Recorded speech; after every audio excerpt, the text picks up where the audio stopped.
Child Protection Hotline will be having a Strongman event. That's at South Down College in Centurion on the 19th of September. This event will be a world record attempt where Danie will be pulling the radio pulpit vehicle with us in it over a distance of 900 meters, setting a world record. So we've got Danie van Loggerenberg in studio, founder and CEO of Child Protection Hotline, as well as Dayna Rowland, who is the COO, the one who does the work, you see, of Child Protection Hotline. Hello, guys. How are you doing? Morning. Good morning. We are well, thanks. How are you doing? No, I'm not bored. No, life is good. Life is good, definitely. Let's start off with you, Danie. You got to introduce yourself because it's normal people doing the work, you see. Who's the guy at home before you put on the makeup? My name is Danie, surname van Loggerenberg, and I've been in child protection for the last 14 years, and that's as good a summary as it is. Family. I'm a dad, single dad. I don't know if that's important. Dad, and that's where my love for children comes from. And I like any normal South African guy, like rugby, like sports, and like being strong. I mean, that's part and parcel of why we're here as well. So. Yeah. He likes being strong because he is so strong. We're going to get to that just now. Dayna, I want to ask you to describe Donnie's personality. Someone who hasn't met him before. Oh, that's interesting. He's very quiet. He's very shy, quiet. Really? No, I'm joking. You're not allowed to lie on a Christian station. That's very lilac. He does not keep quiet. I think he definitely stands out in a room because he's always that one that's extroverted, talkative, trying to obviously solve problems all the time. But if there's ever a person that doesn't stress, it would be Danie. He doesn't stress ever. That helps for us ladies. Many times we'll do the stressing for them. Yes. Rewards and everything. Okay, so let's introduce you. So I'm Dayna. I, as you mentioned, am the COO, the one that does all the gelling of everything in our organization. So I run our mental health department and basically ensure that the children out there are receiving mental health care if they need it. A little bit about me. I don't have kids, but I will kill for them. Okay. In a Christian safe fashion and all. Yes. Apologies. But yes, I don't have kids of my own, but I wake up every day to protect those out there. Why are you involved with this? How did you get involved? I volunteered at the National Centre for Child Protection, and then I was offered a position that took 6 months for me to actually accept.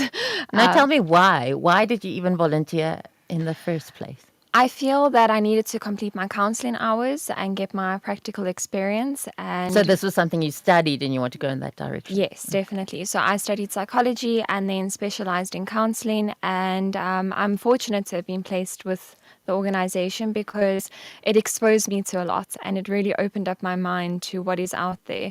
And I feel background on me going through things in primary school of being bullied and targeted and, not knowing what to do and not having someone to lean on, that really then pushed me a little bit more to make a difference in the lives of children.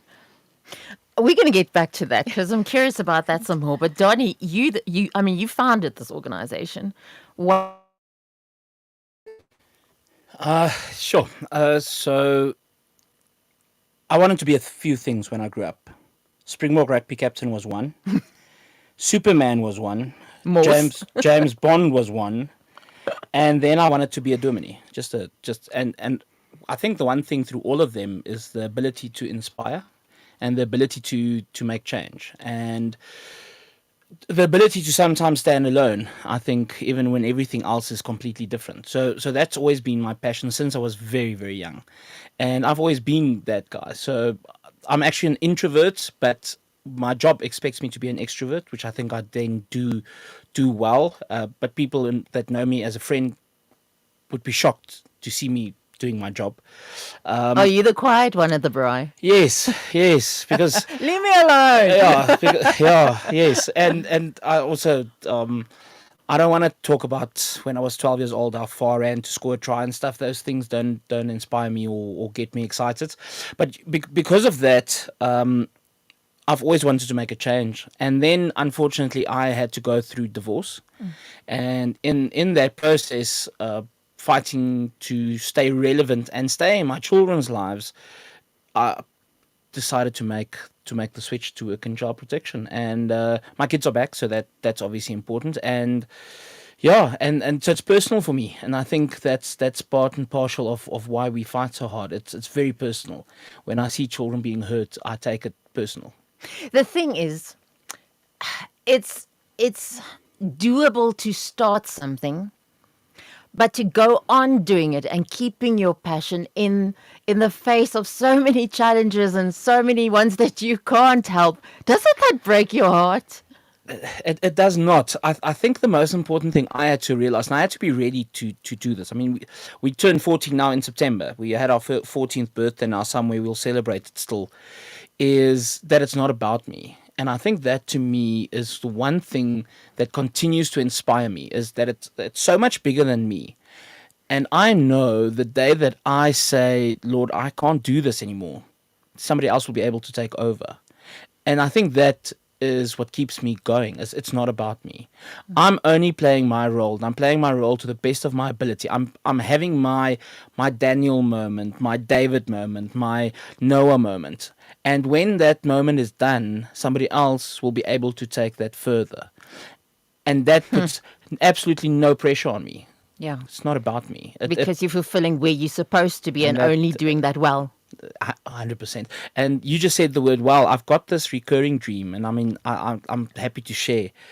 For the last probably 10 years of my life, I have this recurring dream where I'm standing at a well and Jesus passes with the disciples. And every single day he looks at me and he says, are you coming or are you staying? and that to me, because I don't see in pictures, I see in words. And that's probably why I speak so much. But that's the one picture I see daily. And that is so inspiring every single day, because it's a choice to make every single day. But what you do, Dayna, I mean, you study psychology, so obviously you wanted to help them personally on a one-on-one level. Do you get that opportunity? Because the CEO's got the paperwork and has got to make stuff work. Yeah. I think between Danie and myself, we probably do the workload of about 20 plus individuals. And I do feel that I do get that opportunity to have the one-on-one with the children. After our educational talks, they have the opportunity to stay behind and speak to one of us. And that one-on-one opportunity is amazing. And then I have the opportunity to further that and then guide the volunteers and students that we have as well to, guide them in their abilities to have one-on-one sessions with children to help them. Okay, explain to me, how does this work? Someone who's never been in contact with the Child Protection Hotline, what do you do every day and how do you do it? So we visit a number of schools. So we speak to a lot of children. I mean, when we leave here, we're on our way to a school. And we speak to the kids. We speak to them about relevant topics. We speak to them on their level. And I think that's important. One of the things that we miss is if you continuously tell a child, for example, there's no bullying in our school, where's the child going to report bullying? Exactly. There's no bullying. And that's one of the problems we have specifically, for example, at Afrikaans schools, is that's the kind of motto of the brand is more important than the child. So we don't have any problems. I've sat with many a principal who said to me, we actually have zero problems. I said, okay, great. 7 of your girls currently have contemplated suicide. These are their messages for help. How can we assist them through your school setup? And they don't back And you down. know this because you They have make the contact. details. Okay. So now we then share our contact details, and we also try our level best when we've got the opportunity to market that, and then people reach out and they literally report to us, listen, this is happening. I saw my neighbors beating their child. I'm a teacher at school. I'm a neighbor. These kids have never gone to school, etc. And then once they report that, we actually just channel that information that we receive into the correct channel so that the correct authority knows about that. So if, for example, somebody will call us and say, I phoned 10111, I didn't get help for whatever reason, and then we can assist them back into the correct channel so that the children can receive assistance. Biggest concern is always if a child asks for assistance and nobody helps that child continues to be abused. Exactly. And that's a problem. So we cannot allow kids to go there. So, and I think that's what the Lord had to do with me as well, is I wanted to be Superman, and he had to make me realize I'm not Superman, because then it would be about me and what I can do and so forth. So it's all about, we need to help them, but it can never ever become a thing of wow. Otherwise, I would have called it Danie Helps Kids, and that was, I think, the journey I had to go through before I could start this. And I think my Abraham Isaac moment was when my ex-wife disappeared with our kids. And I one day had to go and say, okay, Lord, it's actually not my kids, it's your kids. And then he brought them back. And I was like, okay, I've known this is real because, I mean, I've been a Christian my entire life, but I see miracles daily. And that's why it's not about me. Yeah. Okay. So that realization that you can only do so much, but what you can do, God's given you to do, so it's enough, is a big one. It's a big one, even in an organization like yours. But he was saying now about people saying they're seeing something, but you've also got counseling. How does this work? Yes, so we offer free counseling, to the learners at schools, but we also then have a counseling hotline partnered with you, surprisingly, with I Am Youth. What's so surprising about that? It makes 100% sense to me. Johnny's falling off his chair on this side. Okay, so in partnership, yes. Yes. So I say surprisingly because there's so many people out there that say, oh, but you're partnering with a radio station. Why? And it's because you guys actually care. I think that's what makes it important, is you care so much about your listeners and about the community and people out there that you decided to contact us and say, hey, listen, we want to make a difference. How can we do that? So we offer free counseling services, not only to the youth, but to the greater public as well. And it's as easy as sending a WhatsApp and then requesting for counseling services, and we then get in touch, we arrange a counsellor, and it's as easy as that. Okay, so it's not a phone call and someone answers and starts counseling you. There is a little process. Yes, so the little process that follows is they have to send a WhatsApp message. They can phone, and then they'll obviously be assisted and guided from there, but the counseling session won't take place over a call. So they first need to complete an intake form, which provides the counsellor with the information that they need. So things such as, have they previously received help from a psychologist or counsellor before? You build trust with one individual, and it's a little bit more challenging to open up to a second. So we need to evaluate, are they able to go back to the first person that initially established that trust, or do we need to pass that trust over to another counsellor now? We also ask on that intake form things like, have they been diagnosed with anything? Because if someone is diagnosed, let's say, for instance, with a personality or a mental disorder of some sort, we'd then rather refer them to a psychologist, specializing in that field. Because a counselor can only go so far. And it's like going to your normal GP. If you've got, for instance, a skin rash, or you are suffering with a heart condition, you're not going to go to your GP. You'll go there first, but then your GP is going to say, you know what, this is a little bit out of my scope. I need to refer you to someone specializing in this kind of condition. And they refer you onwards. I think it's important for everyone to realize their strengths and their weaknesses. And we can't all be strong in everything that we do. Work with what you've got. Yes. Definitely. And then they call them back. Yes. So what if the call that they call them back is now when they're, right there with the person who they're trying to get away from? I mean, I'm just putting myself in the shoes of someone. You must have interesting complications to this job of yours. Yes. I mean, we had it recently, actually, where a young girl wanted free counseling, but her parents watch her search history, and her parents are unfortunately abusing her. So in this case, she can't just go and search for free counseling or have a session online. She needs to find an alternative. So in that case, we need to then guide the school. We need to then inform the school, if there is a learner who needs a free online counseling session, please can you arrange a classroom of some sort? Let the child stay behind after school. Let the child inform their parents that they've got sport or they need to go and attend to something, for instance, extra math lesson.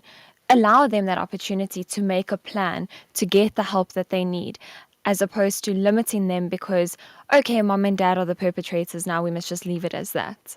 So it's very important that the kids at the school get the message that if they need help, it's there, and it's somehow done anonymously enough that it takes away the risk of exposure. Wow, life is interesting. I'm sure that the Strongman events that you do, half of it, 3/4 of it must be to have people be aware of what's going on. Well, again, exactly that. So it's because it's not about me. It's all about visualizing or symbolizing the fact that whatever is too heavy for you to carry, to pull, we can do it for you. Danie the Strongman. Okay, tell me what's happening.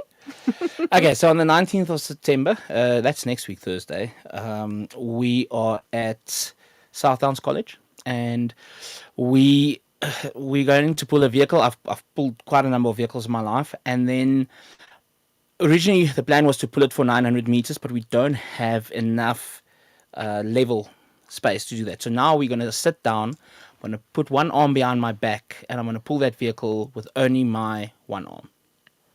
Jy small ou. In the nicest way I can say it. What's the heaviest one you've done before? The Vehicle. heaviest I've done with a single arm, 9 tons. Okay, so it's fine. So if you said 10 listeners Yeah, no, in a car, and how heavy is the car? No, I think your vehicle can't be more than probably 2 or 3 tons. Ons is klein. And so must we organize you small listeners, or can you do the big one? Well, I've got a few ideas actually, but we'll chat about that next week. Now, I was thinking if it's too light, we'll do a second one where we'll add the school's vehicle at the back, and I'll put 2 vehicles at the same time. Just for a little bit, just to make it a little harder for Danie. Well, we have the radio there. So what does this make this event so unique that it'll have the impact you need? Well, a lot of things that we do, I pray a lot, and I always kind of, because I don't see in pictures, when I see a picture, I know it's not from me, and it's not my mind. So we actually sat in the office one day, and we worked with a school for children with cerebral palsy. And I've pulled vehicles and stuff before, and I've done other things, and then we joked about it, and we said, but how do we symbolize a child in a wheelchair? We take away my legs. And then Dayna said, you think you'd be able to do it? I said, I wouldn't know. So we hooked up a car, and I pulled it uphill, because that's the only way we had. And I pulled it uphill, and I was like, I can actually do this. How do you do it without legs? You sit on your buttocks. But how do you go forward? I don't have to. You literally sit, and then you pull the vehicle towards you. Oh, you're sitting on one space. Okay. I thought you were Yeah, sort of no. moving forward with your body. No, I had the wrong picture going. Yeah. Okay, yeah. Yeah, so I sat and we did that, and then we looked at each other and said, well, why now we're just going to do it differently.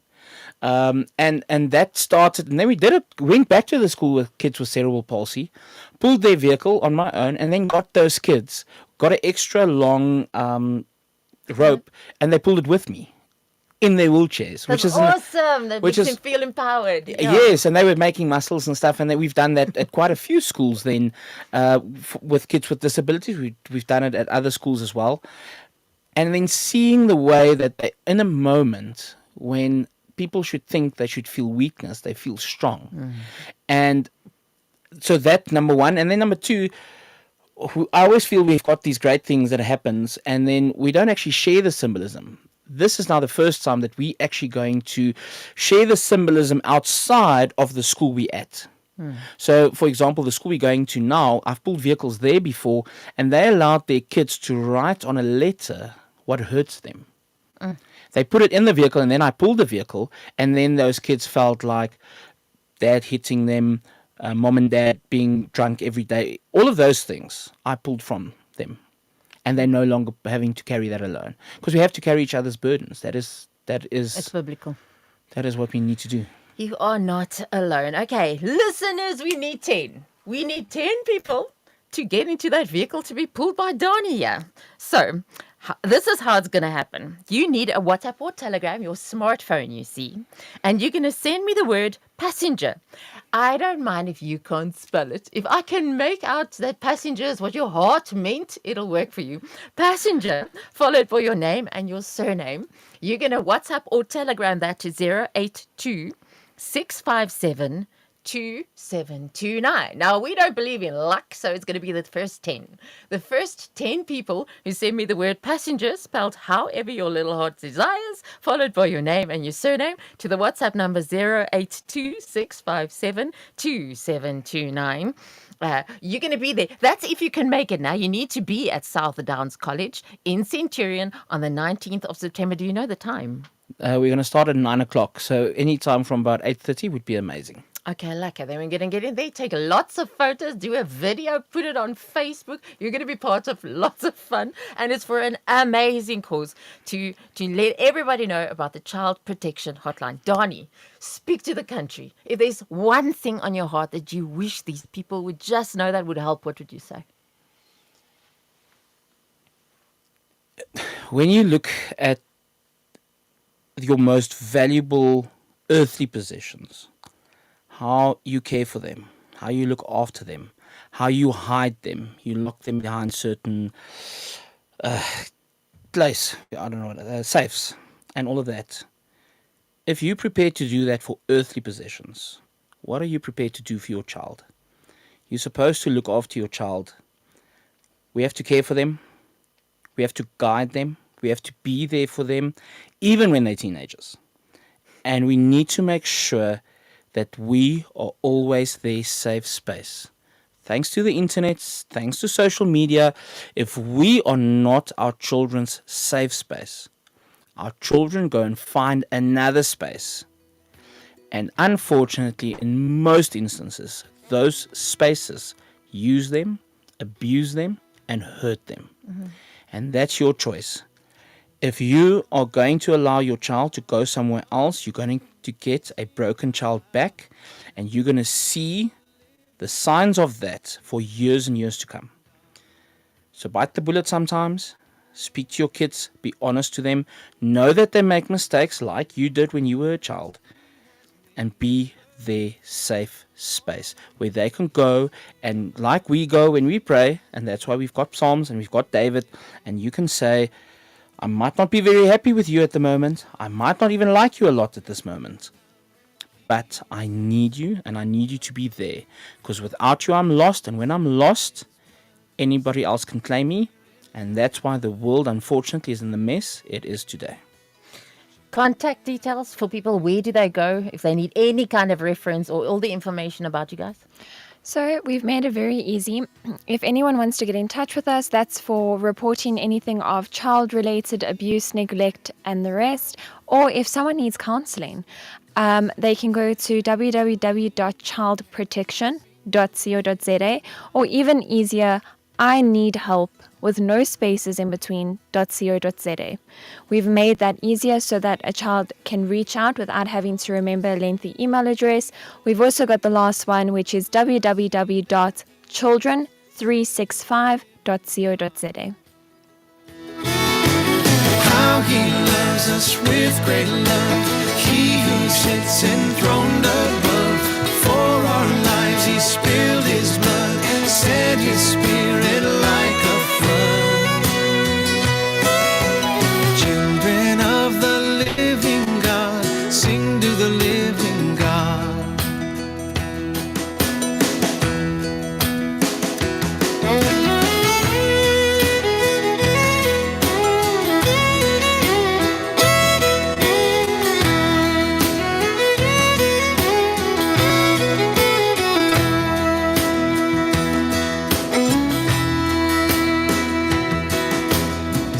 For the morning when he comes in the clouds, glorious sun. Sing for the morning when he comes, sing to the living God.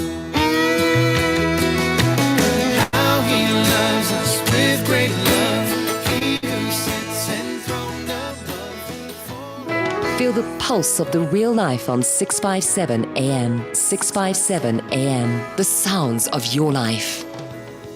Ontdek saam met ons 'n oorvloed van lewe op 657 AM.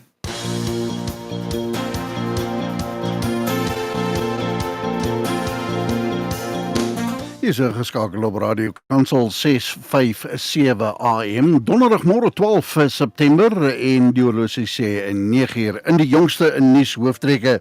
The Good Party sê die Sonderkommissie se getuienis moet openbaar gemaak word vir almal. 67 miljoen mense het die Harris Trump presidensiële debat gekyk en ons het ook vir jou sportnuus. Hartlik goeiemôre, ek Wynand Rousseau met jou jongste nuus. Die Good Party sê getuienis wat die Zondo-kommissie ingesamel het, moet nie slegs vir die nasionale vervolgingsgesag toeganklik wees nie, maar ook vir die publiek. Dit volg na die NVG die Departement van Justisie beskuldig het dat hy hom verhinder om toegang tot die bewyse databasis van die kommissie te kry. Die sekretaris-generaal van the Good Party, Brett Herren, sê deur sulke getuienis aan gewone Suid-Afrikaners bekend te maak, sal die land broodnodige bykomende vlakke van aanspreeklikheid opbou. This week delivered two shocking facts. First, that the National Prosecuting Authority has not been able to access the Zondo Commission evidence. And second, that it has taken the National Prosecuting Authority nearly 2 years to make their unhappiness unknown. These facts require urgent explanation and clarification from the President. Internasionale nuus, die eerste presidensiële debat tussen Amerika se visiepresident Kamala Harris en oud-president Donald Trump het Dinsdag aand 'n geskatte 67,1 miljoen kykers op 17 televisienetwerke gelok. Dit is 31% meer as die debat in Junie tussen Trump en president Joe Biden, wat intussen sy veldtog laat vaar het. Volgens Nielsen's data kom die Harris-Trump debat nie naby 'n rekord kykersgetal vir 'n presidensiële debat nie. 2016 het 84 miljoen mense na Trump en Hillary Clinton se eerste debat gekyk. In sportnuus bring ons vir jou cricket. Australië het Engeland met 28 lopies in die eerste T20 internasionale reeks in Southampton geklop. Travis Head het 58 van 23 balle aangeteken en het saam die ander openingskolwer Matthew Short 86 lopies dan behaal. Liam Livingstone het 3 paaltjies laat kantel en Engeland met 3 nuwe T20 spelers in hulle geleedere en wat vir die eerste keer deur Phil Salt gelei is, het 151 almal uit aangeteken. Australië se kaptein Mitchell Marsh was vol lof vir Head gewees. Pretty exciting watching Heady go about his work and Shorty. I thought they both started amazingly. Heady's a special talent. We were certainly on par for above 200. We tried our best to stuff it up, but it's very nice to start the series with a win. Die finansiële markaanwysers, die rand verhandel teens is R17.89 vir 'n dollar, R19.74 vir die euro en R23.35 vir die pond. Bitcoin staan op $58,187 en dit vir 'n Bitcoin, die prys van goud $2,517 dis per fyn ons. Brent olie $71 en 12 sent per vatjie. Ter afsluiting van die nuus, die Suid-Afrikaanse sangeres Dayna het haar eerste MTV videomusiektoekenning vir Best Afrobeats gewen vir haar trefferliedjie Water. Sy het geskiedenis gemaak as die eerste vroulike Afrika kunstenaar wat in MVA wen. Taylor Swift, wat 12 keer benoem is, het 7 opgeraap. Dit sluit in 'n kunstenaar van die jaar en beste samewerking vir Fortnite saam met Post Malone. Sy spog nou met die meeste toekennings in MVA geskiedenis. Taylor sê die uitwerking wat haar liedjies wêreldwyd gehad het, bewys Afrika musiek kan ook popmusiek wees. This is just so special, but also bittersweet, because I know there's a tendency to group all African artists under Afrobeat. Even though Afrobeat has run things and has opened so many doors for us, African music is so diverse. It's more than just Afrobeat. I come from South Africa. I'm a piano. I represent my culture. Dit dan die Suid-Afrikaanse sangeres Tyla wel gedaan daar. In die jongste weervoorspelling, Pretoria, gedeeltelik bewolk, word later aan blou hemeldag 29 grade, lekker warm in Pretoria. Johannesburg gedeeltelik bewolk en andersins gedeeltelik bewolk, word sonskyn weer later in vanmiddag en Vereniging begin met 'n blou hemeldag en bewolkte weer dan later in vanmiddag met 28 grade. Daarmee dan die einde van hierdie bulletin, geskryf saamgestel deur die Nuusflits Agentskap. Ons volgende volledige nuusbulletin om 11:00 in Engels aan jou gebring.